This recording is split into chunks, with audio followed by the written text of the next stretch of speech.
હવે આગળ વાત કરીએ પૂરગ્રસ્તોની મદદે સુરત પોલીસ આવી છે। પોલીસનો માનવતાભર્યો અભિગમ જોવા મળ્યો છે।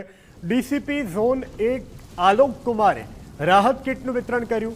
એસીપી પીકે પટેલે પણ રાહત કીટનું વિતરણ કર્યું। પૂર્ણા વિસ્તારના ગરીબ પરિવારોને રાશન કીટ આપવામાં આવી। પૂરમાં ઘરવખરી ગુમાવનારા પરિવારને પોલીસ સહારો બની છે। પોલીસે કાયદો અને વ્યવસ્થાની સાથે માનવ સેવાનું પણ ઉત્તમ ઉદાહરણ પૂરું પાડ્યું છે। મુખ્યમંત્રીની અપીલ બાદ રાહત કામગીરીમાં પોલીસ પણ સક્રિય થઈ છે। ગુનેગારોની સામે પોલીસ કડક, પરંતુ જરૂરિયાતોની માટે પોલીસ સંવેદનશીલ હોય તે પ્રકારના દ્રશ્યો પણ તમે જોઈ શકો છો।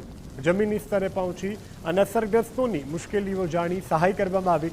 ખાડીપુરના કારણે નુકસાન ભોગવનાર પરિવારોને કીટનું વિતરણ કરવામાં આવ્યું। સુરત પોલીસ દ્વારા જનતાની પોલીસ તરીકે સુરત પોલીસની સર્વત્ર પ્રશંસા થઈ રહી છે।